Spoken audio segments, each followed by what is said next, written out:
Assalamualaikum, selamat petang. Berjumpa kita dalam kuliah Diploma Teknologi Penyimpangan DMB 3152, penyambungan logam ataupun joining teknologi, PDPR minggu yang ke-13. Kita masih lagi membincangkan kompetensi yang keempat, ikatan perekat ataupun adhesive bonding. So adhesive bonding ni, kalau kamu lihat gambar rajah ni, kamu dapat lihat lah itu bentuk perekat ataupun gam yang kita gunakan. Ada pelbagai kaedah di sini, pelbagai kaedah menggunakan gam. Selain daripada kaedah konvensional, kita dah ada mesin ataupun instrumen khusus untuk melekatkan logam ataupun bahan. Baik, ikatan perekat, peringkat penyediaan ikatan perekat ni kita boleh klasifikasikan pada 7 peringkat lah. Yang pertama sekali, reka bentuk pemasangan dan sambungan, bagaimana kita nak pasang dan kita nak sambungkan, sama ada logam ke, kayu ke, besi, plastik ke. Penyediaan yang betul akan memberikan kekuatan tegangan, mampatan dan reach yang lebih baik. Jadi kalau kita nak sambungkan, sama ada kayu dengan kayu, jadi kita kena pastikanlah reka bentuk pemasangan dan sambungan itu sesuai. Yang keduanya, pemilihan perekat dan jenis yang betul akan menambah kekuatan sambungan perekat. Jadi perekat ni ataupun bonding ni, adhesive ni, kita perlu gunakan adhesive yang betul lah. Kalau kita gunakan adhesive yang salah, dia mungkin akan menyebabkan kekuatan sambungan itu tidak kuat. Yang ketiga, penyediaan permukaan yang bersih akan memberikan kelembapan dan tekstur yang sesuai untuk meningkatkan kekuatan sambungan. Yang ini kita lebih kepada menyediakan permukaan sambungan sebelum kita apply ataupun kita kenakan perekat. Yang keempat, mengaplikasikan ikatan perekat kepada permukaan, sama ada secara manual ataupun kita gunakan peranti khas. Kita boleh aplikasikan perekat tu pada permukaan dengan alat khas, instrumen khas ataupun secara manual. Yang kelima, kita memasang dan menetapkan sambungan dengan betul. Jadi waktu kaedah kita membuat pemasangan inilah penting, sebab ini boleh menyebabkan kegagalan proses menyambung tadi. Kita juga perlu mengapit bahagian dalam bekapan pada tekanan terkawal untuk memastikan kekuatan apit sambungan kita tu. Dan akhirnya pengawitan sambungan. Pengawitan ni lebih kepada kita membiarkan dia pada suhu bilik, ataupun untuk memastikan sambungan yang kita buat tu adalah kuat, dengan menggunakan adhesive yang tertentu. Okey, faktor-faktor yang menentukan nilai kekuatan perekat, pertama sekali adalah faktor mekanikal. Faktor mekanikal ni kejahatan yang boleh kita lihat terutama pada permukaan yang berliang dan berongga. Nanti kita akan tunjukkanlah bagaimana kejahatan yang boleh berlaku akibat daripada rongga dan liangan pada bahan. Keduanya, ikatan kimia. Ikatan ini terbentuk bercantum di antara ikatan ionik ataupun ikatan kovalent. Molekul kedua-dua ikatan ini akan bercantum dan bergantung kepada jenis bahan yang kita gunakan. Yang ketiganya, ikatan ionik. Ikatan ini terbentuk daripada ion positif dan negatif dan membentuk daya tarikan di antara ion positif dan negatif tadi yang membentukkan tarikan elektrostatik. Kemudian ikatan kovalent, ikatan terbentuk daripada dua atau lebih atom, maknanya ada percampuran bahan di situ. Kemudian kita ada ikatan metalik. Ikatan ini terbentuk daripada ikatan kimia yang masing-masing menyumbang kepada elektrostatik. Kemudian kita ada ikatan intermolekul.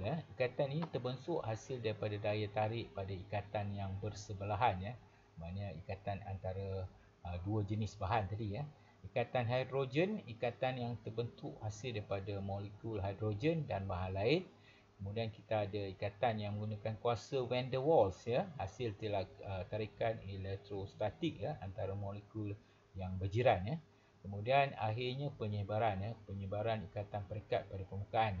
Jadi ini korang ada 9 yang menunjukkan jenis-jenis faktor kekuatan ikatan pada perekat. Dalam teknologi semasa ni ada pelbagai jenis bahan yang kita boleh gunakan sebagai ikatan, lebih kepada bahan-bahan yang dipanggil bahan-bahan termaju, yang sentiasa berubah mengikut peredaran proses dan sambungan itu. Okey, dalam proses kita membuat perekatan ni, kita ada proses pembasahan atau wetting. Pembasahan ni merujuk kepada mudahnya perekat membuat sentuhan dan menyebarkan perekat dengan kuat ke atas substrate tertentu. Okey, kita ambil contoh begini ya. Kita nak letakkan perekat. Ini contoh bahan kita nak letak perekat, nak sambungkan. Okey, kalau kita tengok kalau kita buat pembasahan pour wetting dalam bentuk bulat macam ni dan sudut ni adalah lebih besar daripada 90, itu menunjukkan satu pembasahan yang lemah lemah. Maknanya kalau kita nak lekat di atas ni, dia lemah sebab dia bentuk sudut lebih 90. Yang sebaiknya dia mesti sudut di bawah 90 darjah. Itu yang kita gunakan pembasahan yang baik.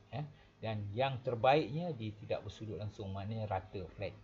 Kalau bentuk ni maknanya dia cuma baik tapi dia tidak sebaik rata ni. So dalam pengiraan pembasahan atau wetting ni ada juga pengiraan dia ada formula dia. Mu cos theta, mu cos theta ni, mu ni ada simbol mu cos theta ni, sudut ni macam mana kita nak kasi sudut pembasahan ni adalah mu SV tolak dengan mu SL. Mu SV di sini mu SV ni nilai ni ditolak dengan mu SL. Maknanya nilai pembasahan daripada jarak ni kepada jarak ni. Itu kita dapatkan cos theta. Itu salah satu pengiraan dalam wetting dalam satu pengiraan dalam wetting untuk pengetahuan kamulah sebenarnya. Kalau kamu nak lekatkan gam, kalau kamu buat sudut lebih 90, dia poor wetting lah. Kalau dia kurang 90, dia baik. Tapi kalau yang terbaiknya rata. Kegagalan ikatan perekat ni ada 3 kemungkinan. Mekanisme kegagalan ikatan perekat ni kemungkinan daripada 3 perkara lah. Pertama sekali adalah kegagalan struktur. Kegagalan dalam bahan substrate di kawasan yang berhampiran dengan sambungan. Okey, ini kita namakan kegagalan struktur lah. Struktur failure ni kita nampak, maknanya bahan tu sendiri gagal. Bahan tu ada terdapat koyakan. Kemudian kegagalan perekat, kegagalan antarmuka yang mengakibatkan pemisahan salah satu substrate daripada lapisan perekat. Kamu tengok ini, maknanya ada ruang ni, maknanya perekat tu dimasukkan tidak lengkap. Jadi menyebabkan kita namakan dia adhesive failure tadi. Adhesive failure maknanya kegagalan perekat, kegagalan adhesive failure. Yang ketiga, kegagalan kohesif. Kegagalan dalam lapisan perekat mungkin sebab tidak mengikut aturan pengguna, maknanya tidak mengikut prosedur penggunaan. Jadi ini kamu lihatlah, kemungkinan kohesif failure ni berlaku di tengah. Dia tak ikut prosedur. Ini sebab failure daripada adhesive tu sendiri. Yang ini sebab kita tak ikut prosedur penggunaan adhesive tu. So dia ada 3 bentuk mekanisme yang menyebabkan kegagalan. Pertama sekali structure failure, kemudian adhesive failure dan cohesive failure. Okey, penyediaan permukaan perekat. Ini paling penting seperti kita belajar pada awal, step yang pertama kita kena sediakan permukaan perekat tu sesuai. Persiapan permukaan amat penting sebelum perekat digunakan. Proses penyediaan permukaan ni ialah mungkin kita boleh guna degreasing proses. Degreasing proses ni kita guna cecair pembersih cleaner. Pembasahan pada permukaan substrate. Substrate ni adalah bahan yang kita nak lekatkan menggunakan cecair pembersih ataupun cleaning solvent. Kita boleh juga guna pembersih yang lain seperti pembersih alkali dan pembersih sembur. Sembur di sini. Jadi ini adalah proses pembersihan. Proses yang pertama sekali sebelum kita apply ataupun kenakan perekat. Seterusnya bila dalam penyediaan perekat ni juga kita ada 2. Kita boleh proses mengelas ataupun abrading. Proses abrading kita buang oksida. Jadi masih lagi kita membincangkan bagaimana kita nak menyediakan permukaan perekat yang baik. Kita membuang oksida, skala, karat, cat dan bahan pencemar yang ada pada bahagian yang kita nak sambung. Teknik yang digunakan seperti letusan pasir ataupun sandblasting. Kita blasting, kita tembak pada bahagian kita nak tambah cat. Perekat ni, cat tu dia kira perekat. Maknanya kita blasting di kawasan ni. Ataupun kita gunakan perus dawai. Perus dawai pun boleh, kita guna wire brush. Itu salah satu proses daripada braiding yang menyediakan permukaan. Sebelum kita cat, kita buat gunakan wire brush, maknanya kita cat. Jadi kita tidak ada karat di situ dan oksida lain tak ada.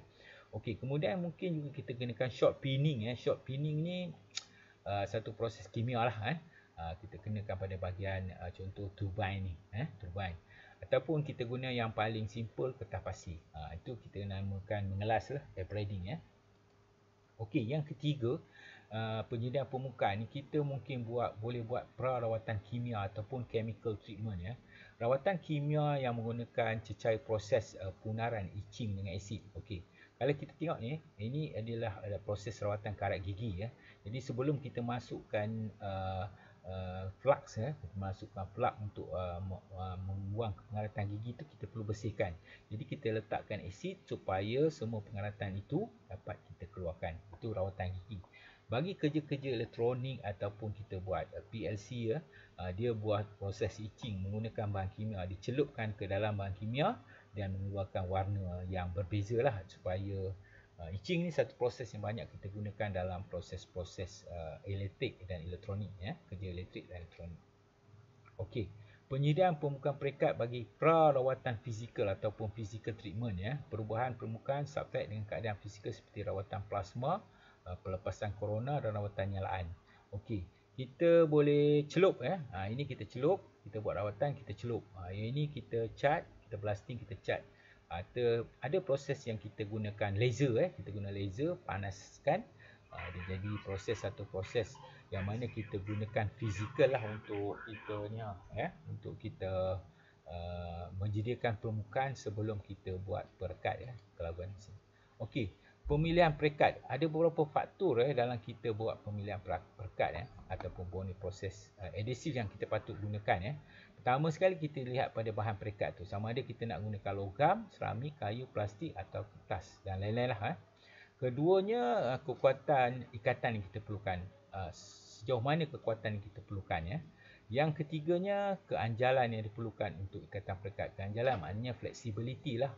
Kita nak sambung, kadang-kadang proses tu kita tidak perlu terlalu ketat ya, seperti ada gerakan, so kita perlu pastikanlah keanjalan yang diperlukan.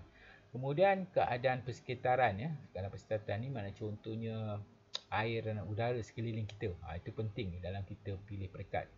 Contohnya kalau kita ngecat ngecat tu proses perekat, tapi kita ada dalam cuaca yang sejuk, jadi tak sesuai lah Jadi itu penting untuk kita lihat dalam kita memilih perekat Kemudian suhu perkhidmatan suhu maknanya keadaan suhu bilik itulah keadaan tempat tu.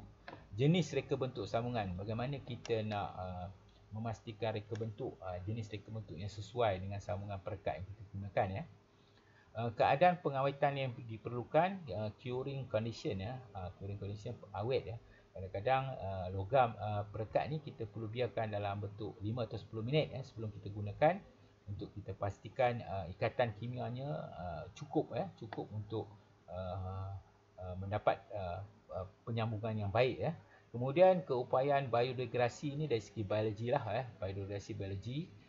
Kemudian keberkesanan kos kos amat penting lah Kita perlu pastikan perekat yang kita gunakan kuat, sesuai dan kosnya adalah lebih rendah Okey, ini contoh kegunaan perekat untuk bahan common substrate and adhesive option Baik untuk plastik, fiberglass, nylon, PIC, polystyrene, kita boleh gunakan adhesive yang dalam bentuk epoxy, silicons, UV curing ataupun cyanocrylates Metal pun sesuai metal and alloy, aluminium, copper, zinc, steel, brass, bronze.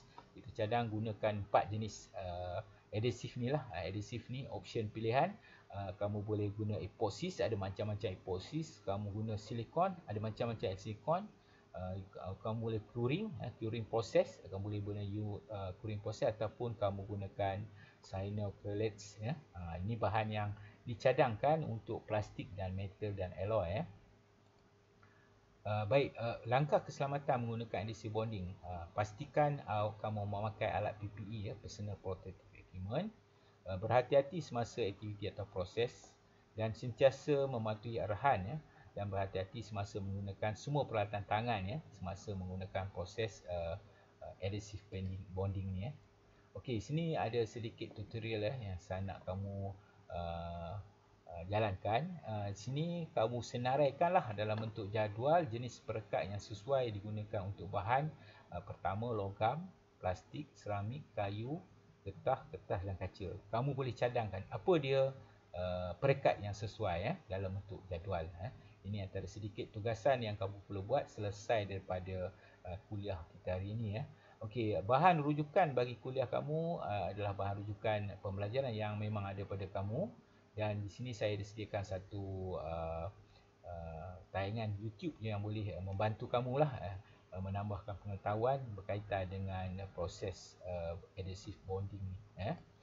Saya rasa kuliah kita pada hari ini saya tamatkan di sini. Kita akan berjumpa lagi pada kuliah kita akan datang, iaitu pada minggu yang ke-14 ya, minggu terakhir kuliah. Semoga berjumpa lagi. Assalamualaikum warahmatullahi wabarakatuh.